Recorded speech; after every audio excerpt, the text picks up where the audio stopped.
আসসালামু আলাইকুম ওয়া রাহমাতুল্লাহ। প্রিয় শিক্ষার্থীবৃন্দ, সবাই কেমন আছো? আশা করি সবাই অনেক ভালো আছো। আজকের ক্লাসটি হচ্ছে সম্পূর্ণ একটি বেসিক ক্লাস, অর্থাৎ এসিসি এবং এসএসসি দুইটা বেসের জন্য খুবই ইম্পর্টেন্ট একটি চ্যাপ্টার, সেটা হচ্ছে কমপ্লিটিং সেন্টেন্স। আজকে আমরা শিখব কমপ্লিটিং সেন্টেন্স, অর্থাৎ কমপ্লিটিং সেন্টেন্সের আজকে আমরা বেসিক বিষয়গুলো শিখব। এরপরে আমরা বোর্ড কোয়েশ্চেন সলভ করব, কীভাবে আমরা বোর্ড কোয়েশ্চেনগুলো সলভ করব রুলগুলো পড়লে। আর আমি এখানে খুব অল্প কয়েকটি রুল দিয়েছি, শুধুমাত্র 10টি কি 9টি রুলস দিয়েছি, যেই রুলসগুলো 100% তুমি ইনশাল্লাহ কমন পাবে পরীক্ষার হলে। এটা ধরে রাখতে পারো যে এই সমস্ত রুলগুলো থেকে মিনিমাম তুমি 5টির মধ্যে থেকে তুমি 4টি রুল ইনশাল্লাহ কমন পাবে। তো চলো ভিডিওটি শুরু করি। আর তুমি যদি আমার চ্যানেল নতুন হয়ে থাকো তাহলে অবশ্যই একটা লাইক অ্যান্ড সাবস্ক্রাইব করে পাশে থাকবে। তো লেটস স্টার্ট দ্য ভিডিও। কি বলেছে সেটা হচ্ছে কমপ্লিটিং সেন্টেন্স। আগে আমাদের জানা উচিত কমপ্লিটিং সেন্টেন্স কাকে বলে, মানে আমরা আগে জানবো কমপ্লিটিং সেন্টেন্স আসলে কি। সম্পূর্ণ আমি একটা সংজ্ঞা দিয়েছি, দেখো। একটি অসমাপ্ত, এই যে লিখে দিয়েছি, একটি অসমাপ্ত বাক্যকে গ্রামারের, মানে গ্রামারের পার্টস স্পিচ থেকে শুরু করে যতগুলো রুলস আছে, ভার্বের রুলস, সব রুলের মানে এই সকল রুলের বিষয় মেনে, মানে গ্রামারের সকল বিষয় মেনে সমাপ্ত করাকে বলে থাকি আমরা কমপ্লিটিং সেন্টেন্স। আশা করি এটা বুঝে গেছো যে কমপ্লিটিং সেন্টেন্স মানে হচ্ছে যে কোনো একটি অপূর্ণ বাক্যকে পূর্ণ করব। ওই যে পূর্ণ যেটি করব সেটি হচ্ছে আমাদের করতে হবে গ্রামারের অল বিষয়কে নিয়ে, মানে গ্রামারের সকল বিষয়গুলোকে মেনে। এবার আসো আমরা লাইনটি দেখো, চলো কিছু নিয়ম শিখি আর সহজে কমপ্লিটিং সেন্টেন্স করি। আমরা কিছু নিয়ম শিখবো, অর্থাৎ রুল শিখবো, যেগুলো ছাড়া কমপ্লিটিং করা যাবে না, যেগুলো না জানলে আমরা কমপ্লিটিং আনসার করতে পারবো না, সেরকম কিছু রুলস আমরা এখন শিখবো। তো চলো আমরা রুলসগুলো শিখি একটু। 1 নম্বরে আমি যে রুলটি লিখেছি সেটি সবারই জানা, একটা খুবই ইম্পর্টেন্ট একটা রুল, এটা প্রত্যেকেই জানো তোমরা।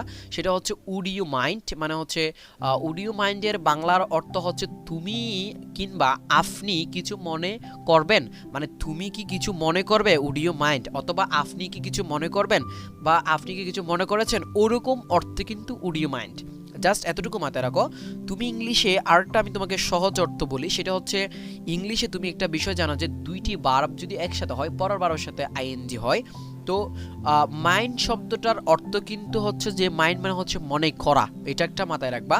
তার মানে একটু দেখো, এই যে উড ইউ মাইন্ডের পরে পরে আমি এই যে স্ট্রাকচারটা দিয়েছি, একটু ভালো করে এটা মনে রাখবা। উড ইউ মাইন্ডের পরে পরে কিন্তু ভার্বের সাথে আইএনজি হয়, সেটা আমি লিখে দিচ্ছি। উড ইউ মাইন্ড প্লাস একটা ভার্ব হবে, ওই যে এই যে ভার্বটা হবে, ওই ভার্বের সাথেই কিন্তু কি হবে, আইএনজি হবে। আমি একদম কালো করে মানে লাল করে দিচ্ছি বিষয়টা। সেটা হচ্ছে would you mind is equal to verb, এই যে ভার্বের সাথে কি হবে বলতো, আইএনজি হবে। আমি একটি এক্সাম্পল দিয়েছি, সেটা হচ্ছে যে দেখো, উড ইউ মাইন্ড, তুমি কি কিছু মনে করেছো, এতটুকু পরীক্ষার হলে তোমাকে দেওয়া থাকবে, আমি যতটুকু কমা দিয়েছি এই জায়গাটুকু তোমাকে দেওয়া থাকবে, আর এই জায়গাটুকু তোমাকে করতে হবে, যতটুকু না আমি তোমাকে কি করে দিয়েছি, মানে আন্ডারলাইন করে দিয়েছি, এই জায়গাটুকু তোমার কমন থাকবে না। সোজা কথায় আমি একদম ফুলি বলে দিচ্ছি, সেটা হচ্ছে যে এই তোমার উড ইউ মাইন্ডের যে পরের অংশ, এই যে টেকিং ইউর বুক, একটু ভালো করে খেয়াল করো।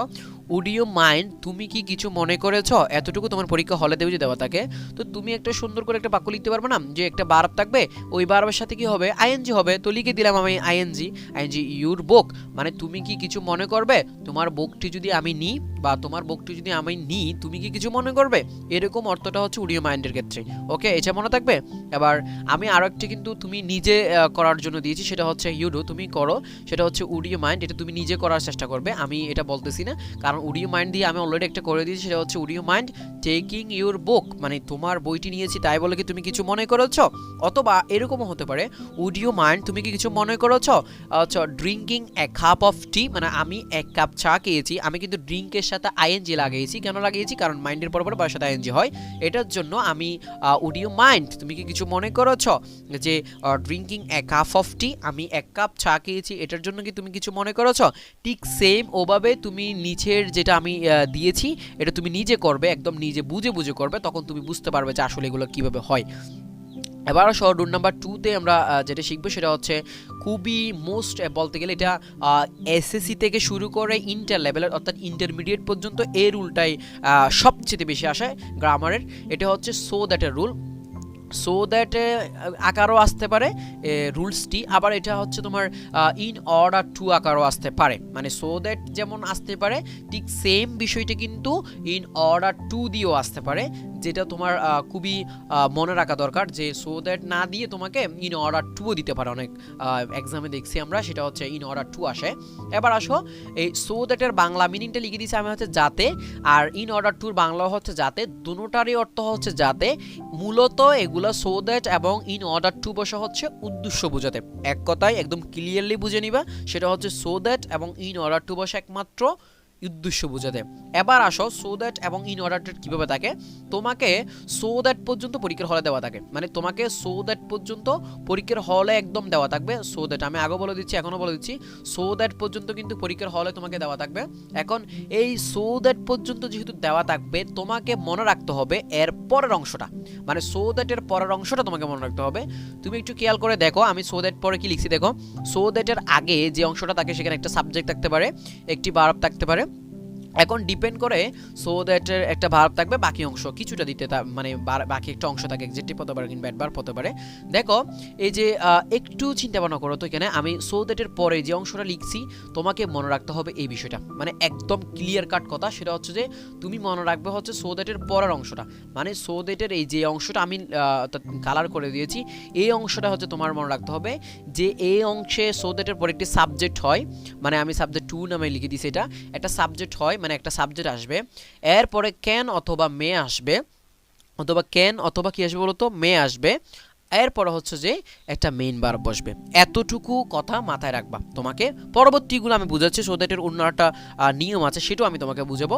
তবে না আগে আমি যেটা বলছি শুধুমাত্র আগেরটা শিখো, সেটা হচ্ছে যে সো দ্যাটের আগে যদি একটি মেইন ভার্ব থাকে, সোজা কথা একটা মেইন ভার্ব থাকবে, যদি প্রেজেন্ট ফর্ম হতে হবে। এটা প্রেজেন্ট ফর্ম হলে কিন্তু হুবহুব এই যে রুল এটা সম্পূর্ণ লিখে দিবা, মানে রুল এটা অনুসারে তুমি আনসারটা করবা। আমি একটু প্র্যাকটিসে নিয়ে যাই তোমাকে, তুমি তখন বুঝবা বিষয়টা।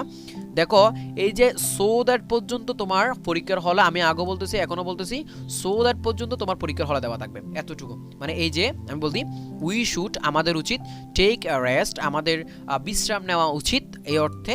দেখো টেক শব্দটা কিন্তু এখানে প্রেজেন্ট টেন্সে বসেছে, আর দেখো এই যে টেক শব্দটা প্রেজেন্ট, তাই একটু চিন্তা ভাবনা করে দেখো এই যে সো দ্যাট দিয়েছে, তাই তো।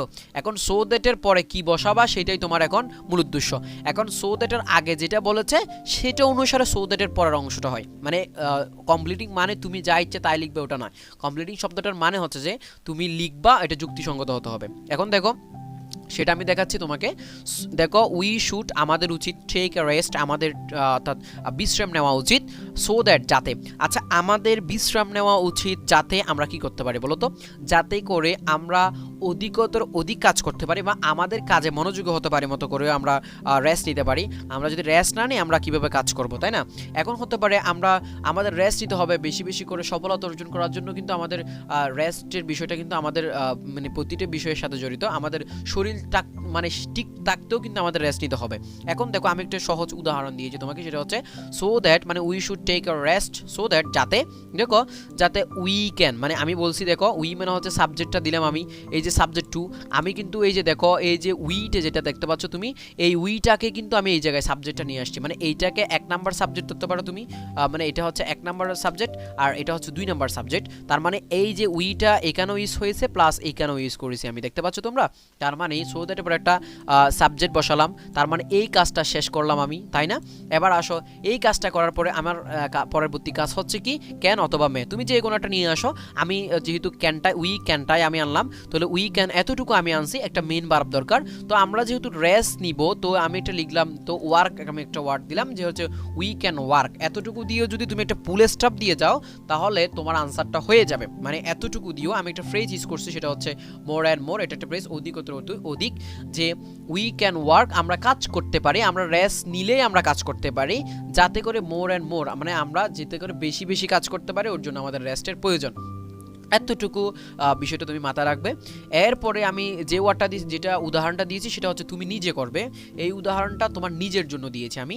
সেটি দেখো কি বলছি এখানে, উই মাস্ট মানে আমাদের প্রত্যেকের উচিত ইট খাওয়া উচিত এ ব্যালেন্স ডায়েট। ব্যালেন্স ডায়েট শব্দটার বাংলা হচ্ছে যে সুষম খাদ্য। আমাদের প্রত্যেকের উচিত হচ্ছে সুষম খাদ্য খাওয়া উচিত, সো দ্যাট যাতে আমরা সুষম খাদ্য খাই। কেন বলো তো? যাতে করে কি করতে পারি, এটা তোমারই বাড়ির কাজ থাকলো, তুমি আমাকে করে এটা আমার ইনবক্সে দিতে পারো, আমি তোমাদের জন্য কমেন্ট বক্স খোলা রাখবো, ওটাতে তুমি পাঠিয়ে দিবে। এখন দেখো আমি সো দ্যাটের একটি নিয়ম তোমাকে পড়াই ফেলছি। এখন সো দ্যাটের আগে যদি প্রেজেন্ট টেন্স থাকে তাহলে ও এর পরে সো দ্যাটের পর একটা সাবজেক্ট হয়, একটা ক্যান অথবা একটা মে হয়, এরপর একটা কি হয়, মেইন ভার্ব হয়। এতটুকু আশা করি তুমি বুঝেছো। এরপর আমি একটা নোট দিয়ে একটা বিষয় লিখে দিয়েছি, সেটা একটু খেয়াল করে দেখো। খুব ইজি একটা ওয়েতে কিন্তু এই আনসারগুলো করা যায়, তুমি একটু মনোযোগ সহকারে যদি শুনো তা দেখো তাহলে অবশ্যই পারবে। দেখো সো দ্যাটের পরে যদি বি টু থাকে, মানে এক কথায় ফার্স্ট টেন্স থাকলে, মানে আমি বি টু বাদ দাও, সব কিছু বাদ, তুমি শুধুমাত্র একটা বিষয় বুঝো কিনা দেখো, যে বি টু ফার্স্ট টেন্স থাকলে যে সাবজেক্টের পরে যে ফার্স্ট টেন্স মানে সো দ্যাটের আগে যদি কোনো ফার্স্ট টেন্স থাকে, আমি এখানে বলছি সো দ্যাটের আগে প্রেজেন্ট টেন্স, আর এখানে সো দ্যাটের আগে ফার্স্ট টেন্স মানে বি টু, আর হচ্ছে এটা মেইন ভার্ব। এটাকে আমরা মেইন ভার্বটাকে আমরা আরেকটি ভার্ব নামে পরিচিত চিনি, সেটা হচ্ছে বি ওয়ান নামে চিনি আমরা, সেটা হচ্ছে আমরা প্রত্যেকে জানি বি ওয়ান নামে চিনি। তো এখন যেহেতু আমরা এখানে বি টুকে আমরা আরেকটি নামে চিনি, সেটা হচ্ছে ফার্স্ট ফ্রম, কি বলছি, first FORM from, okay sorry, first from. তার মানে তুমি বুঝে গেছো যে আমি এখানে দুইটা ওয়ার্ড যে ওয়ার্ডগুলো লিখেছি সেগুলো হচ্ছে তোমার একদম তোমার জানা একজন মানে একদম খুবই জানা বিষয়গুলো থেকে আমি এগুলো লিখছি। দেখো সো দ্যাটের আগে যদি ফার্স্ট টেন্স হয় তাহলে পরবর্তী যে নিয়মটা বসে, মানে সো দ্যাটের পরবর্তীতে যেই নিয়মটা হয়, মানে এতটুকু তো তোমার পরীক্ষায় দেওয়া থাকবে, মানে সো দ্যাটের পরের অংশটা পর্যন্ত তোমাকে দেওয়া থাকবে। এখন বাকিটা তুমি লিখবা, বাকিটা তোমাকে করতে হবে আর কি, একটু অপেক্ষা করো, সরি আমি একদম বোল্ড করে দিয়েছি তোমাকে এই বিষয়টা, সেটি খেয়াল করে দেখো যে ওকে। দেখো এই যে সো দ্যাটের আগে যদি ফার্স্ট টেন্স থাকে তাহলে পরবর্তী হবে একটা সাবজেক্ট হবে, তারপর দেখো এই যে একটা ক্যানের যে ফার্স্ট ফর্মটা থাকে ওই যে ওইটাও ফার্স্ট ফর্ম কুডটা হবে, অথবা মে এর ফার্স্ট ফর্ম যেটা আমরা বলি মাইট, এইটা হবে, তারপর একটা বি ওয়ান হবে, মানে প্রেজেন্ট টেন্স প্রেজেন্ট ফর্ম হবে। সোজা কথায় তুমি বুঝে নাও, আমরা জানি ক্যান কুড মে মাইট এগুলোর পরে পরে শ্যাল শুড এগুলোর পরে সাধারণত মেইন ভার্বই বসে। ওকে, আমি বি ওয়ান দিয়ে পরিচয় করে দিয়েছি তোমাকে। এবার আমি একটা এক্সাম্পল দিচ্ছি, সেটার দিকে একটু লক্ষ্য করো। আমি কিন্তু এখানে দেখো টেকের সাথে কিন্তু এটা টেকের ফার্স্ট ফর্ম কিন্তু টোক দিই নাই, ঠিক আছে, টোক দিই নাই। এখন এইখানে একটু খেয়াল করে দেখো যে এক্সাম্পলের মধ্যে হি মানে হচ্ছে সে, ওয়ার্কের সাথে কিন্তু ইডি আছে। আমরা জানি কোনো ওয়ার্ডের পরে যখন ইডি হয় একটা বিষয় মানে খেয়ালযোগ্য বা এটা খুবই ইম্পর্টেন্ট একটা বিষয়, কোনো ওয়ার্ডের পরে যখন ইডি হয় আমরা ধরে নিই এটা ফার্স্ট টেন্স। ওকে, এবার দেখো হি ওয়ার্ক হার্ড, সে কঠোর পরিশ্রম করে, সো দ্যাট যাতে, এই যে দেখো তোমাকে যাতে পর্যন্ত, তোমাকে আমি বলেছি আগে পরীক্ষার হলে তোমাকে যাতে পর্যন্ত দেওয়া থাকবে, মানে সো দ্যাট পর্যন্ত দেওয়া থাকবে। এখন সো দ্যাট যাতে যাতে যাতে এই যে সাবজেক্ট একটা সাবজেক্ট হয়, এই যে একটা সাবজেক্ট প্রথমে একটা সাবজেক্ট আনতে হয়, তো এই যে এখানে সাবজেক্টটা আনলাম আমি, এই যে হি আনলাম, এই যে এখানেও আছে হিটা, দেখো হিট আনলাম, তারপর হচ্ছে এই যে এটা যেহেতু ফার্স্ট টেন্স ইডি আছে তাই আমি ক্যানের পরিবর্তে কি আনবো বলতো, কুট আসবো, ক্যানের পরে মানে ক্যানের ফার্স্ট ফর্ম কুট আনছি, এরপর একটা মেইন ভার্ব দিছি, যে মেইন ভার্ব আছে ক্যান গেট মোর মানি। দেখো হি ওয়ার্ক হার্ড, সে কঠোর পরিশ্রম করে, সো দ্যাট যাতে হি কুড সে পেত গেট মোর মানি, যাতে করে সে বেশি করে টাকা পায় সেটার জন্য সে বেশি পরিশ্রম করে। এটা হয়তো বা আমার তোমাকে বুঝাতে হচ্ছে না, মানে সোজা কথায় সো দ্যাটের আগে যদি প্রেজেন্ট থাকে তাহলে এদিক দিয়ে সাবজেক্ট প্লাস ক্যান হয় আর মেইন ভার্ব হয়, আর এদিক দিয়ে সো দ্যাটের আগে যদি ফার্স্ট টেন্স হয় তাহলে ক্যানের ফার্স্ট ফর্ম কুড হয়। এতটুকু আশা করি তুমি বুঝতে পেরেছো, আমার আর কিছু বলতে হচ্ছে না। তুমি বই খুলে তুমি নিজে কিছু প্র্যাকটিস করলে, তুমি আমার বিষয়টা মিলিয়ে দেখলে তুমি ইনশাআল্লাহ পারবে। এরপরে যে 3 নম্বর রুলসটা সেটা হচ্ছে সো দ্যাটেরই কিছু একদম সামঞ্জস্য রুল, সেটা হচ্ছে সো ডট ডট দ্যাট, আমরা যেটিকে বলে থাকি সোশ্যালাইজ মানে দ্যাট, একদম খুবই একটু সিম্পল একটা রুল, সেম রুল একই সো দ্যাটেরই রুল, কিন্তু একটু বিষয়টা একটু ভিন্ন। সেটা হচ্ছে সো দ্যাট, আমরা যে সো দ্যাট মানে যাতে পড়েছি, আর সো ডট ডট দ্যাটের বাংলা হচ্ছে এতই, যে মানে সো মানে হচ্ছে এতই, আর দ্যাটের বাংলা হচ্ছে যে, মানে এতটুকু মাথায় আশা করে থাকবে। একটু স্ট্রাকচারটার দিকে খেয়াল করি। এই যে তোমাকে দ্যাট পর্যন্ত দেওয়া থাকবে পরীক্ষার হলে, মানে তুমি দ্যাট পর্যন্ত পরীক্ষার হলে ইনশাল্লাহ পাবে, মানে আমি এতটুকু তোমাকে কনফার্ম যে দ্যাট পর্যন্ত পরীক্ষার হলে পাবে। দ্যাটের পরে যে বাকি অংশটা আছে সেটি তোমাকে লিখতে হবে, মানে এই বিষয়টা তোমাকে পরীক্ষার হলে লিখতে হবে, মানে এই বিষয়টা মেনেই তোমাকে পরীক্ষার হলে আনসারটা করতে হবে।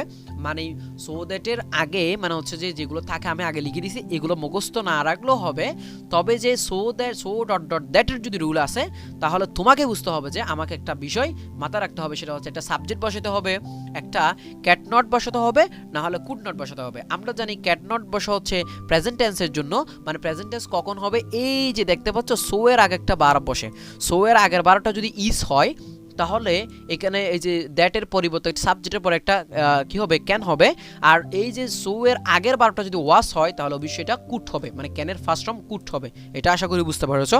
আমরা জানি ক্যান নট এবং কুড নট মানে অক্সিলারি ভার্বের পরে যদি নট থাকে তাহলে তারপরে একটা মেইন ভার্ব হয়। এতটুকু আশা করি সবাই বুঝতে পারছো। উদাহরণটার দিকে একটু খেয়াল করো। এটি তোমাদের যারা এসএসসিতে রয়েছে তাদের একটু উদাহরণ আমি এখানে দিলাম, দেখো। সেটা হচ্ছে স্লামস ডুয়েলার মানে হচ্ছে যে বস্তিবাসীরা, স্লামস ডুয়েলার মিন্স হচ্ছে যে বস্তিবাসীরা। আর অর্থ হয় এখানে কিন্তু ডুয়েলার্স মানে হচ্ছে বাসিন্দারা, যার কারণে আর হয়েছে। দেখো আর হয় সোফুয়ার মানে সো, এই যে সোটা আছে আমি তোমাকে যে রুলসটা পড়াইছি এখন সেটা কিন্তু এই রুলে পড়াইছে কিনা দেখো, এই যে সো দ্যাট পর্যন্ত এতটুকু কিন্তু তোমার পরীক্ষার হলে দেওয়া থাকবে। দ্যাট পর্যন্ত আমি আবারও বলতেছি, দ্যাট পর্যন্ত কিন্তু পরীক্ষার হলে দেওয়া থাকবে। আমি বোল্ড করে দিচ্ছি, এই যে সো ডট ডট দ্যাট মানে সো এর সো এবং দ্যাটের মাঝখানে একটা অ্যাডজেক্টিভ কিংবা অ্যাডভার্ব হয়, বুঝতে পারছি। এখন দেখো যে স্লামস ডুয়েলার মানে হচ্ছে বস্তিবাসীরা, আর অর্থ হয় সো পুয়ার মানে হচ্ছে এতই গরিব, এই যে সো এর বাংলা হচ্ছে এতই, পুয়ার অর্থ হচ্ছে গরিব, এতই গরিব, দ্যাট অর্থ হচ্ছে যে, এতই গরিব যে, মানে মানে বস্তিবাসীরা এতই গরিব হয়ে যে তারা কি করতে পারে না, তারা একটা বাড়ি কিনতে পারে না, হতে পারে তারা বেশি করে মানে ভালো খাবার খেতে পারে না, ওরকম হতে পারে, অথবা তারা জীবনযাপন করে একদম লোয়েস্ট লাইফ মানে লোয়েস্ট লাইফ, এটাও হতে পারে। এখন তুমি একটু চিন্তা ভাবনা করে দেখো, এখানে আমি একটা তোমাকে উদাহরণস্বরূপ লিখে দিচ্ছি, সেটা হচ্ছে দে মানে হচ্ছে তারা, আমি যেহেতু দে লিখছে হচ্ছে এখানে স্লামস ডুয়েলার্সদেরকে আমি দে হিসেবে বর্ণনা করেছি। তুমি চাইলে এখানে এই তুমি দেটাই সবচেয়ে মানে প্রেফার করে, আমি মনে করি দেটাই সবচেয়ে প্রপার ওয়ার্ড এখানে মানে প্রনাউন হিসেবে, যে যেহেতু স্লাম ডুয়েলার্স তাই ওদের প্রনাউনটা আমি কি করেছি, ইউজ করেছি দে। এবার দেখো যে দে মানে হচ্ছে তারা, এই যে দে তারা ক্যাট নট, কারণ হচ্ছে যে এই যে সো এর আগে আমি বলেছি ইস কিংবা আর থাকলে মানে প্রেজেন্ট ইনডিফিনিট টেন্সের কোনো ভার্ব যদি থাকে এখানে তাহলে তার জন্য বসা হচ্ছে ক্যাট নট, আর এখানে যদি ওয়াস কিংবা ওয়ার থাকতো এই ওয়ার্ডটা তাহলে এটা হচ্ছে কুড নট। তার মানে এতটুকু বুঝে গেছো যে দে ক্যাট নট তারা পারে না, মানে তারা পারে না কি করতে পারে না, বলো বাই মানে ক্রয় করতে পারে না, অ্যান অ্যাপার্টমেন্ট একটি তারা অ্যাপার্টমেন্ট ক্রয় করতে পারে না, মানে একটা বাড়ি কিনতে পারে না সোজা কথায়। তার মানে যে তারা মানে বস্তিতে কারা থাকে, যারা একটা অ্যাপার্টমেন্ট কিনতে পারে না তারাই তো থাকে। তার মানে যুক্তিসঙ্গত একটা আনসার কিন্তু তোমাকে দিতে হবে, মানে এখানে যদি তুমি আনসারও দাও তাহলে ওটা কি হতে হবে, যুক্তিসঙ্গত হতে হবে। তাই এইটাই আমি মনে করি যুক্তিসঙ্গত, এই যে দে তারা পারে না কি করতে পারে না, একটি অ্যাপার্টমেন্ট ক্রয় করতে পারে না। এবার আসো সেটা হচ্ছে তোমার আরেকটি তুমি করার জন্য আমি তোমাকে দিয়েছি দ্য মেন মানুষটি ওয়াস, এই যে দেখো এখানে কিন্তু ওয়াস দিয়ে দিয়েছি, এটা আমি এই কিন্তু আর দিয়ে দিয়েছিলাম, ওয়াস সো উইক মানুষটি এতই দুর্বল যে মানুষটি কি করতে পারে না বা কি করতে পারে সেই বিষয়টা তুমি কিন্তু এখানে আনসার করে দিবে, আমাকে তুমি এটা কমেন্ট বক্সে জানাবে আর কি। এতটুকু আশা করি পারবে। এরপরের যে ওয়ার্ডটা আমি তোমাকে শেখাবো সেটা হচ্ছে আরেকটি রুল, সেটা হচ্ছে it is high time. It is high time খুবই ইম্পর্টেন্ট একটা রুল, সেটা হচ্ছে মানে ইংলিশ গ্রামারের এসএসসি বলো এইচএসসি বলো দুইটাতেই কিন্তু খুব ইম্পর্টেন্ট একটা রুল, সেটা হচ্ছে ইট ইজ হাই টাইম। একটু খেয়াল করে দেখো, ইট ইজ হাই টাইমের বাংলা হচ্ছে যে এখনই উপযুক্ত সময়, মানে এখনই আমাদের উপযুক্ত সময়। তো যেহেতু ইট ইজ হাই টাইম এখনই উপযুক্ত সময়, এটার জন্য আমাদের একটা খেয়াল করতে হবে, স্ট্রাকচারটা একটু দেখো। ইট ইজ হাই টাইমের পরে পরে যদি একটি সাবজেক্ট থাকে, এক কথায় আমি খুব মানে বলে দিচ্ছি, সেটা হচ্ছে যে ইট ইজ হাই টাইমের পরে যদি কোনো সাবজেক্ট থাকে তাহলে এর পরে ভার্বের ফার্স্ট টেন্স হয়, মানে ভার্বের ফার্স্ট টেন্স কিংবা বি টু হয়। এক কথায় এতটুকু মাথায় রাখবা যে ইট ইজ হাই টাইমের পরে পরে যদি কোনো সাবজেক্ট আসে তাহলে তারপরে বি টু হয়। আরও একটি রুলস আছে ইট ইজ হাই টাইম নিয়ে, সেটি আমি তোমাকে এখন বলতেছি না, এটা তোমার প্রয়োজনও নাই এই মুহূর্তে। আমি তোমাকে জাস্ট এতটুকু শিখেছি, সেটা হচ্ছে যে ইট ইজ হাই টাইমের পরে পরে একটি সাবজেক্ট থাকবে, এরপরে অবজেক্ট কি মেইন ভার্ব হবে, মানে মেইন ভার্বটা হবে বি টু মানে ফার্স্ট টেন্স। ওকে, একটা উদাহরণ আমি তোমাকে দিচ্ছি, সেটি তুমি একটু খেয়াল করে দেখো। ইট ইজ হাই টাইম, এখনই উপযুক্ত সময়। আমি একটা সাবজেক্ট দিলাম, দেখো উই মানে হচ্ছে আমরা, মানে এই যে ইট ইজ হাই টাইমের পরে যেহেতু আমি একটা কি দিয়েছি, উই দিয়েছি, মানে সাবজেক্ট দিয়েছি এখানে। সরি, একটু আমার বিষয়টা একটু গ্যা করি আমি।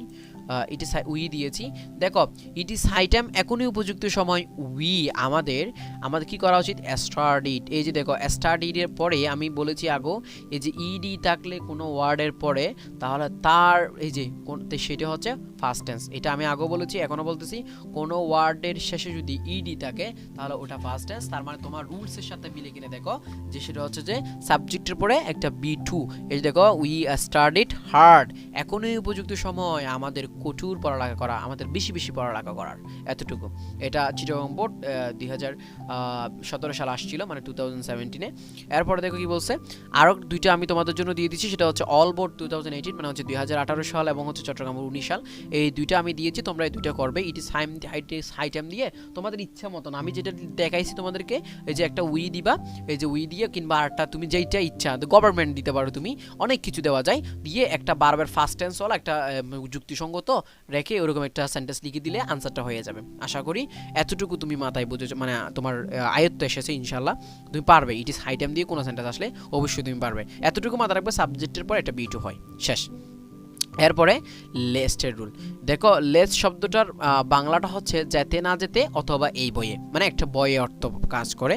তো লেস্টের যেহেতু বইয়ে অর্থে কাজ করে, তো লেস্টটাকে আমরা একদম খুবই নর্মালি এটা একদম বুঝে নিব। সেটা হচ্ছে যে লেস্টের পরে কিন্তু কি বসে না বসে আমি তোমাকে রুলস 5 থেকে আবার আলাদা করে আরেকটা ক্লাস নিব, ওটা তোমাকে আমি বুঝাবো। দেখো এই যে রুলস 4-এর লেস্ট, আমি যেটা ওয়ার্ডটা দিলাম, লেস্ট হচ্ছে যেতে না যেতে কিংবা এই বইয়ে। স্ট্রাকচারটা কিন্তু একটু মেনটেন করে যদি তুমি দেখো, স্ট্রাকচারটার দিকে একটু তাকাও। স্ট্রাকচারটা হচ্ছে তোমাকে লাস্ট পর্যন্ত পরীক্ষার হলে দেওয়া থাকে, মানে এতটুকু লাস্টের আগের অংশ পর্যন্ত পরীক্ষার হলে যেমনটা আগে বলেছিলাম ঠিক সেম এটা এতটুকু লেখা থাকে। শুধুমাত্র তোমাকে আনসার করতে হবে, এই জিনিসটা তোমাকে মাথায় রাখতে হবে, আর কিচ্ছু না। এতটুকু তুমি যদি মাথায় রাখতে পারো, you can find the answer. আমি মনে করি you can make the answer, মানে তুমি যে কোনো আনসার এখান থেকে আনসার করতে পারবে যদি তুমি বিষয়টা বুঝো। আমি একদম ইজিলি তোমাকে ওয়েটা শিখাচ্ছি, সেটা হচ্ছে দেখো ওয়াল্ক ফাস্ট, দ্রুত হাঁটো। লেস্ট, এখানে এই বিষয়টা হচ্ছে যে কোনো আমরা একটু সেন্টেন্সটিকে খেয়াল করি, ওয়াল্ক মানে হচ্ছে কাউকে না কাউকে বলছে হাঁটতে, মানে তোমাকে বলছে, তাই তো। এখন একটু খেয়াল করো, এই যে সাবজেক্ট 1 সাবজেক্ট 2, মানে এদিক দিয়ে সাবজেক্ট দেখলে এদিক দিয়ে সাবজেক্ট, সেটা আমি বসাই দিছি। এই যে এটা একটা ইম্পারেটিভ সেন্টেন্স, কারণ আমরা জানি ইম্পারেটিভ সেন্টেন্স সাধারণত কি দিয়ে শুরু হয়, ভার্ব দিয়ে শুরু হয়। ওয়াল্ক মানে হাঁটা, এটা একটা ভার্ব। দেখো ওয়াল্ক ফাস্ট মানে দ্রুত হাঁটো। লেস্ট, এই যে এতটুকু তোমার পরীক্ষার হলে দেওয়া থাকবে তোমাকে। আমি এই যে এতটুকু লেস্ট পর্যন্ত, এই যে বাকি অংশ আমি যেটা লিখে দিছি এটা আমার মতো করে, সেটি কিন্তু তোমার দেওয়া থাকবে না। এক কথায় আমি বলতেছি এটা দেওয়া থাকবে না, যে লেস্টের পরের অংশটা কিন্তু তোমাকে এই যে দেওয়া থাকবে না, এটা তোমাকে নিজে থেকে করতে হবে। কমপ্লিটিং মানে হচ্ছে এটা, এই যে লেস্টের পরের অংশটা তোমাকে নিজে করতে হবে। একটু ওয়েট, আমি তোমাকে আন্ডারলাইন করে দিচ্ছি। দেখো একটু ক্লিয়ার করে দেখো, ওয়ার্ক ফাস্ট লেস্ট এই বইয়ে you should miss the bus, মানে দ্রুত হাঁটো। এই বইয়ে যে যেতে না যেতেই যে তোমার বাসটা কি হয়ে যাবে, মিস হয়ে যাবে। এই যে সাবজেক্ট হয় একটি, তারপর হচ্ছে একটা শুট হয়, মানে এই যে একটা সাবজেক্টের পরে একটা শুট হয়। আমি শুটটা এখানে দিয়েছি, দেখতে পাচ্ছ যে শুট। দেখো একটা সাবজেক্ট দিয়েছি, সাবজেক্টটা হচ্ছে এদিক দিয়ে ছিল, যেটা মানে তোমাকে বলছে হাঁটতে, এটা মানে গায়েব থাকে, উজ্জ্ব থাকে। যে এরপরে একটা ইউটা দিছি, তারপর হচ্ছে শুট দিছি, তারপর হচ্ছে যে মিস দ্য বাস, মানে you should miss the bus. তুমি অবশ্যই কি করবে, মিস করবে, মানে বাসটি মিস করবে। এই বইয়ে সে কি করতেছে, দ্রুত হাঁটতেছে। সোজা কথায় লাস্টের রুল হচ্ছে একটি সাবজেক্ট হবে, একটি শুট হবে, তারপর বাদ বাকি অংশটা হবে। বুঝতে পারছি এখন? এরপর আমি তোমাকে আরেকটা প্র্যাকটিসের জন্য দিয়েছি, সেটা হচ্ছে টেক ইউর আমব্রেলা লেস্ট। এই বইয়ে মানে এই বইয়ে কিসের বইয়ে তুমি ছাতা নিবা সেটা তুমি নিজে করে আমাকে কমেন্ট বক্সে জানিয়ে দিবে। এবার আসো, রুলস নাম্বার 5 থেকে তোমাকে আমি আরেকটা ক্লাস নিব, মানে পার্ট 2 তে পেয়ে যাবে। আমি এটা পার্ট 1 আকারে প্রকাশ করব, যেহেতু ভিডিওটি লম্বা হয়ে যাচ্ছে সেটার জন্য আমি তোমাকে এটা দিতে পারছি না। তোমাদের ইচ্ছেও থাকে না যে এত বড় একটা ভিডিও দেখতে, তো সেটার জন্য পার্ট 2টা একই পেয়ে যাবে। আমি আইকনে দিয়ে দিব, এখানে লিংক দিয়ে দিব ভিতরে। তো এখন হচ্ছে যে তুমি যদি এগুলো যদি প্র্যাকটিস করো, আশা করি এই যে হাই টাইমের রুল, তারপরে সো দ্যাটের রুল, তারপরে এই যে সো ডট ডট দ্যাটের রুল, তারপর হচ্ছে যে উড ইউ মাইন্ডের রুল, আশা করি ইনশাল্লাহ তুমি ভালো একটি রেজাল্ট করতে পারবে। তো যদি এখান থেকে যদি তুমি কিছু শিখে থাকো, আশা করি খুবই উপকারিত হবে। এই নিয়ে কিন্তু আমার পড়ালেখা তোমাকে। তো নিজে প্র্যাকটিস করবে বেশি বেশি, তারপর নিজে ভালো রেজাল্ট করবে, অন্যজনের জন্য নয়, তুমি নিজের জন্য করবে যা কিছু করবে। তো টাটা বাই বাই, আর পরবর্তী ক্লাস না আসা পর্যন্ত তোমরা ফার্স্ট পার্টটি করে ভালো করে পড়ালেখা করো। তো যদি চ্যানেলটি সাবস্ক্রাইব করে না থাকো তাহলে চ্যানেলটি সাবস্ক্রাইব করে পাশে থাকবে। ধন্যবাদ।